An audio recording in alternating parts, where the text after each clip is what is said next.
I should have known something was wrong when my parents started the conversation by telling me how proud they were of my work ethic.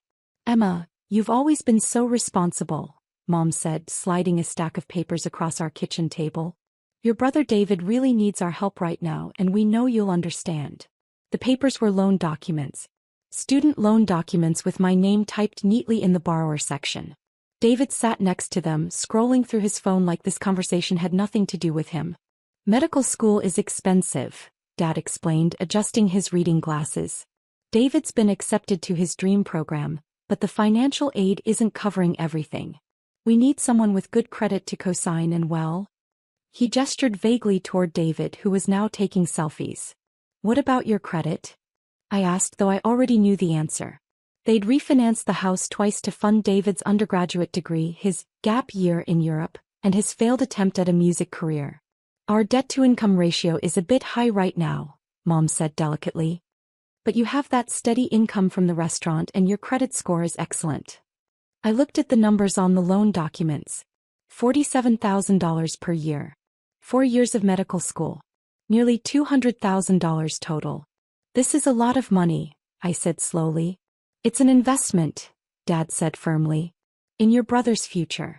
In our family's future. Think about it, Dr. David Martinez. Doesn't that sound wonderful? David finally looked up from his phone.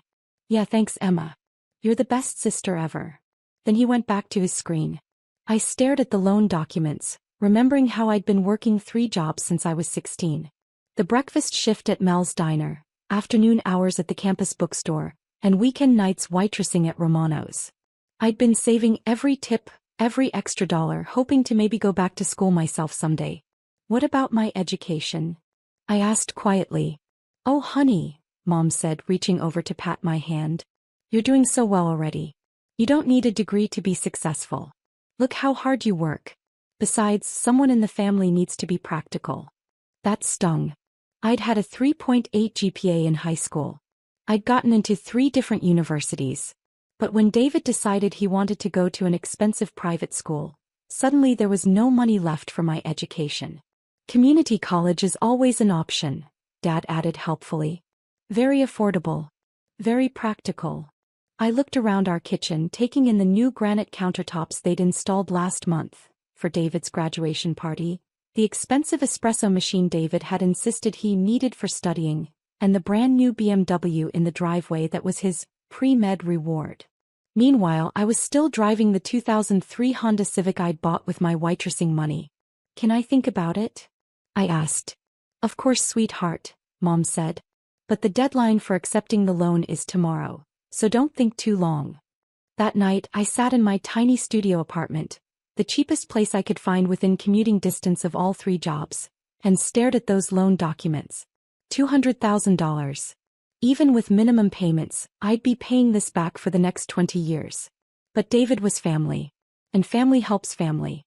That's what Mom and Dad had always told me. So I signed the papers. The next 4 years were a blur of exhaustion and sacrifice. While David posted Instagram photos from medical school parties and spring break trips, I worked 70-hour weeks to make loan payments and cover my own basic expenses. I ate ramen noodles and generic cereal while he complained about the terrible cafeteria food at his medical school. When David needed extra money for a study abroad program in his 3rd year, they came to me again. It's just $8,000 more, Mom said. And it's such a great opportunity for him. I took out another loan. When David needed a new laptop because his old one was too slow for medical research, they came to me again.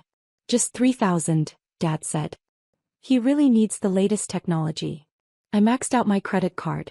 When David needed money for his board exam fees, interview travel costs, and a new wardrobe for residency interviews, they came to me again. This is the final stretch, Mom promised. Just $12,000 more and then he'll be earning a doctor's salary. I borrowed against my 401k. Meanwhile, my own life was on permanent hold. I'd applied to nursing school twice but had to withdraw both times because I couldn't afford to cut back my work hours for classes. I was 26 years old with no savings, no degree, and debt that felt like a mountain I'd never climb. But David was going to be a doctor. That was worth it, right? The breaking point came during David's medical school graduation party. Mom and Dad had rented out the entire back room at Romano's, the same restaurant where I waited tables. I was working that night, serving champagne and appetizers to my own family's celebration. I watched David laugh with his medical school friends, talking about his upcoming residency at a prestigious hospital. I heard him tell people about his plans to specialize in dermatology because the lifestyle is better and the money is incredible. And then I heard him talking to his girlfriend. "Yeah, my parents really supported my dreams," he was saying loud enough for everyone to hear. "They sacrificed so much to help me get through medical school. I'm so lucky to have family who believed in me." His girlfriend nodded sympathetically. "That must have been hard on them financially." "Oh, not really," David said, waving his hand dismissively. "My sister covered most of it. She's got this whole martyrdom complex, always wants to be the hero. Honestly, I think she likes feeling needed." My hands started shaking as I balanced a tray of drinks. "That's so nice of her though," his girlfriend said. David shrugged. "I guess. I mean, it's not like she was going to do anything important with the money anyway. She's just a waitress. This way at least it went toward something meaningful." The tray slipped from my hands, sending glasses crashing to the floor. The entire room went quiet and turned to look at me. "Sorry," I mumbled, kneeling to pick up the broken glass. "I'll clean this up." Mom rushed over, more concerned about the disruption to David's party than the fact that I was bleeding from a glass cut on my hand. "Emma, please be more careful," she whispered urgently. "This is David's special day." That night, after the party ended and I'd finished cleaning up, I sat in my car in the restaurant parking lot and cried. 26 years old, $60,000 in debt, working 3 jobs to pay for my brother's dream while my own life disappeared one payment at a time. But as I sat there, something shifted inside me. The hurt began to crystallize into something else. Clarity. I drove home and opened my laptop. If I was going to sacrifice everything for David's education, I was going to document exactly what that sacrifice looked like. I started with the original loan documents and created a spreadsheet. Every payment, every interest charge, every late fee when I couldn't quite make the deadline. I printed out bank statements going back 4 years. I organized receipts from the additional loans, the credit card charges, the 401k withdrawal. Then I expanded my documentation. Screenshots of David's social media posts from expensive restaurants and vacation trips. Photos of the BMW, the laptop, the designer clothes I'd helped pay for. Emails where my parents asked for just a little more help for David's expenses. I documented my own finances too. The student loan payments that took up 40% of my income. The credit card debt from covering David's emergency expenses. The fact that I hadn't been able to afford health insurance for 2 years. The college applications I'd had to abandon because I couldn't afford to reduce my work hours. Most importantly, I started saving every conversation, every text message, every email that showed how my family really viewed our arrangement. Like the text from Mom, "Don't mention David's spring break trip to your father. He thinks you're only helping with tuition." Or Dad's email, "Emma's always been the practical one. She doesn't need the things David needs." Or David's response when I'd asked him about making some of the loan payments himself. "Oh, Emma, I'm in medical school. I don't have time for a job. That's what family is for." For 6 months, I continued working my 3 jobs and making loan payments while quietly building my case. I consulted with a lawyer about my options. I opened a separate bank account that my family didn't know about. And I started making some changes. I applied for nursing school again, but this time I found a program that offered evening and weekend classes. I was accepted and started taking out financial aid in my own name, for my own education. I also started networking in ways I'd never done before. Romano's served a lot of business dinners and I began really talking to customers instead of just taking their orders. I learned about different career paths, about companies that offered tuition assistance, about opportunities I'd never known existed. One customer, a woman named Patricia who worked in pharmaceutical sales, took a particular interest in my story. "You know," she said one evening as I served her table, "my company is looking for someone with your work ethic for a sales position. The base salary is $45,000 plus commission.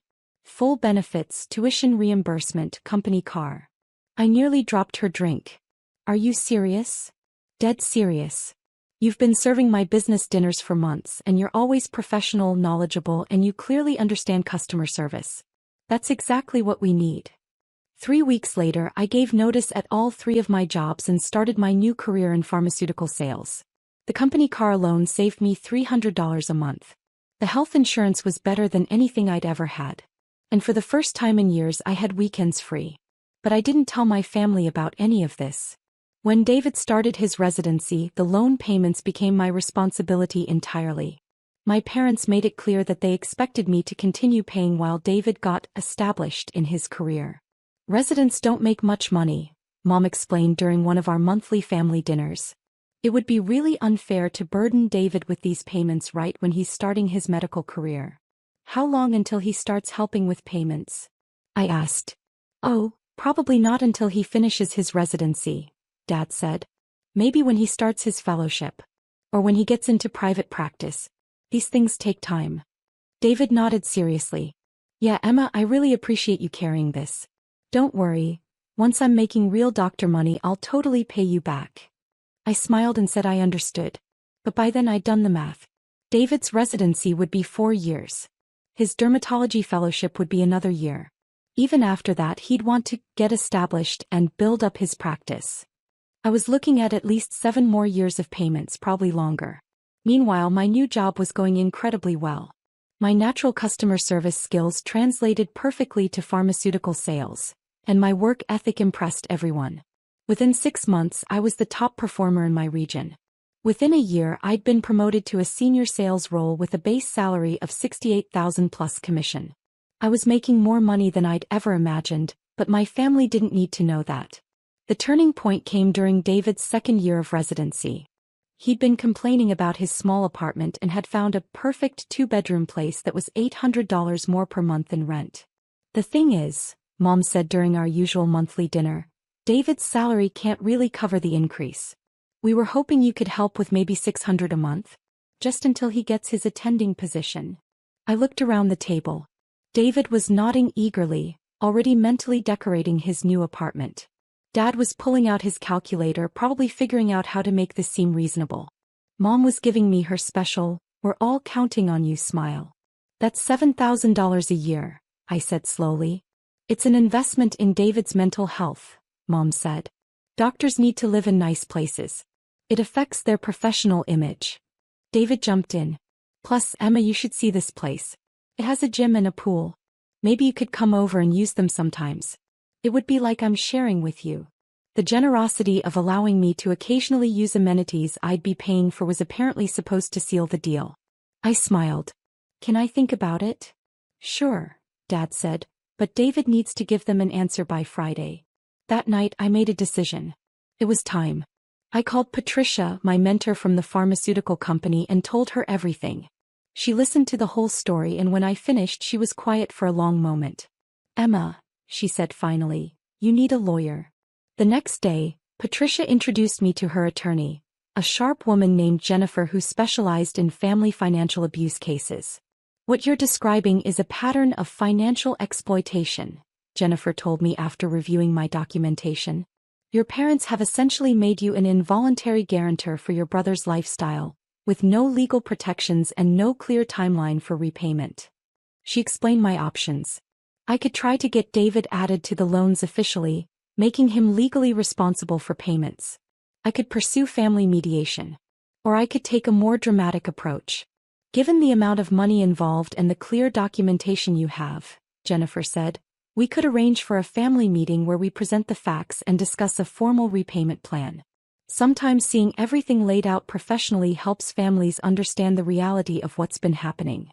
I thought about David's graduation party, about his comments about my martyrdom complex, about the fact that he'd never once thanked me directly for the sacrifices I'd made.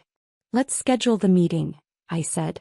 I told my family that I wanted to discuss our financial arrangement at our next monthly dinner, and that I'd invited a family friend who was a lawyer to help us organize everything professionally.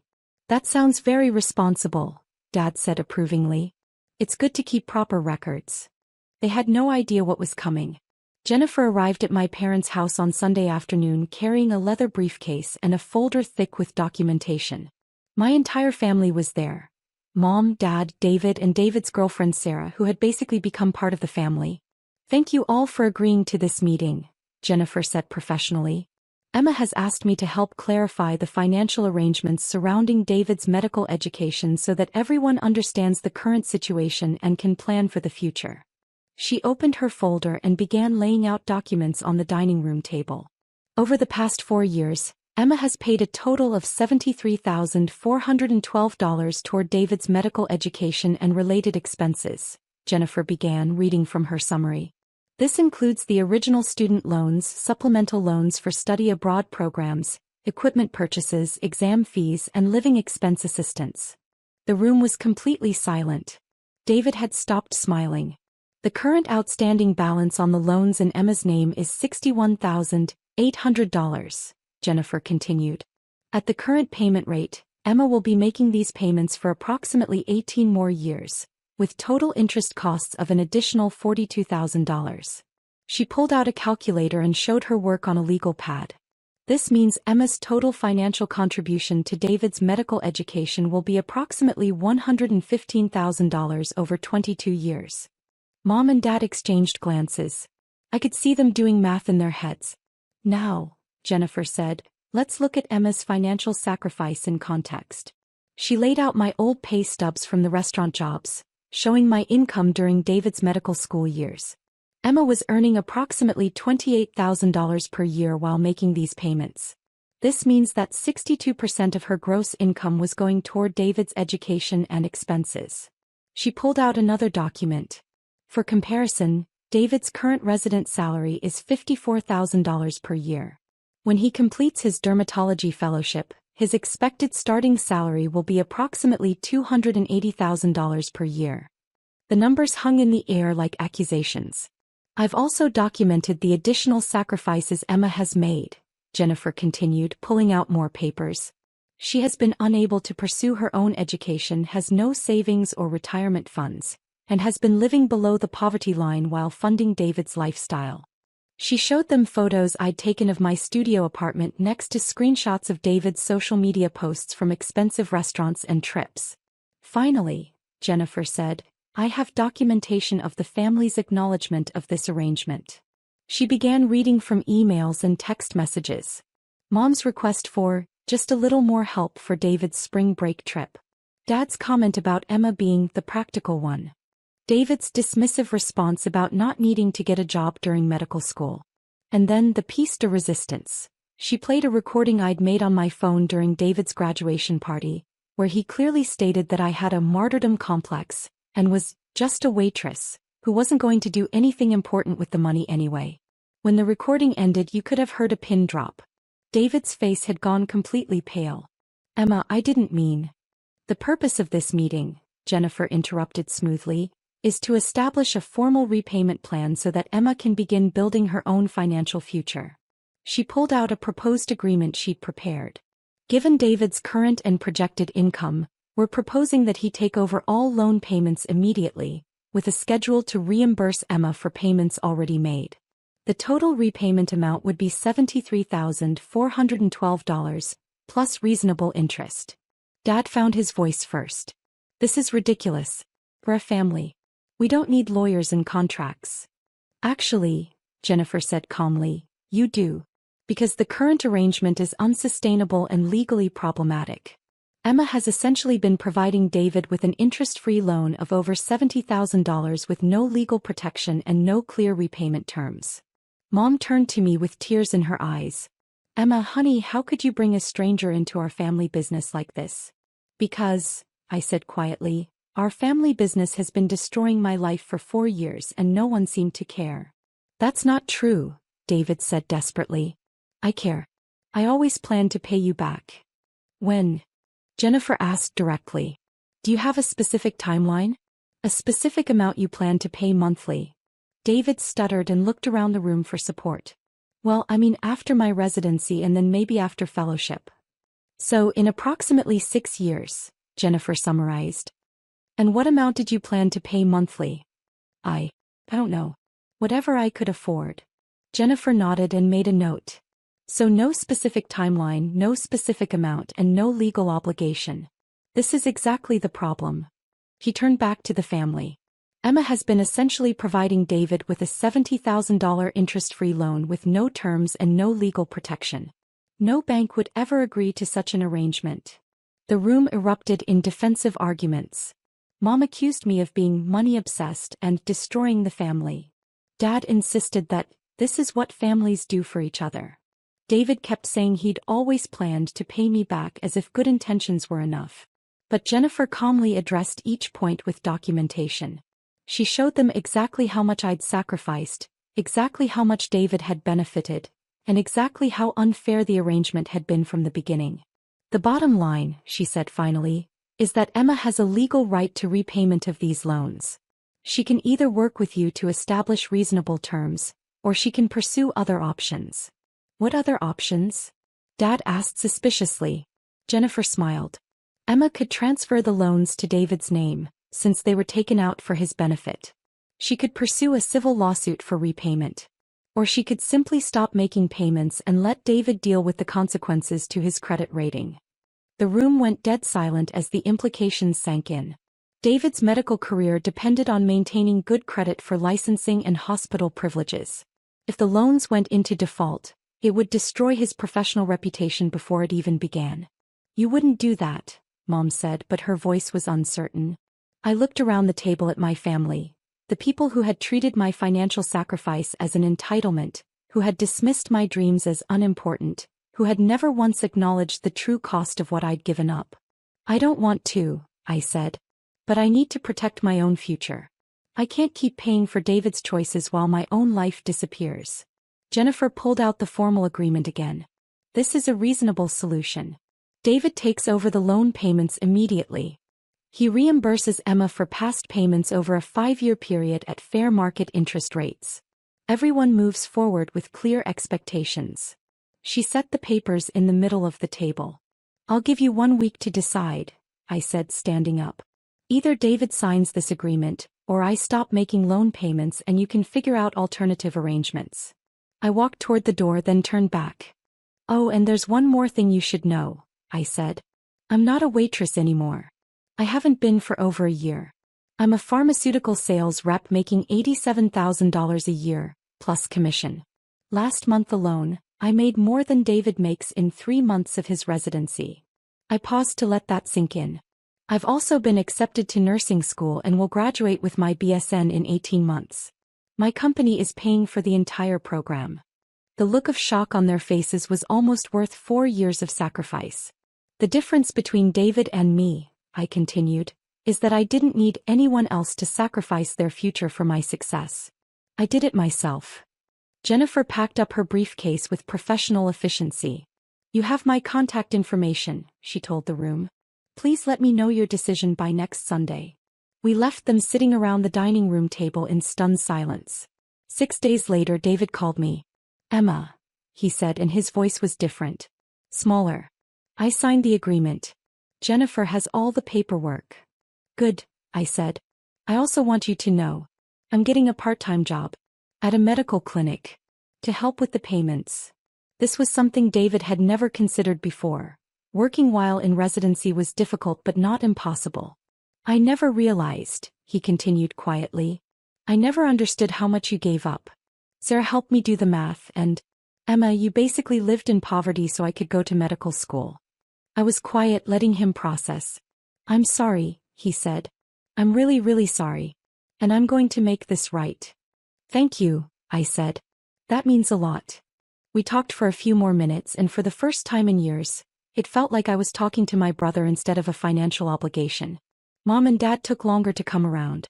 They were hurt that I'd ambushed them with lawyers and documentation.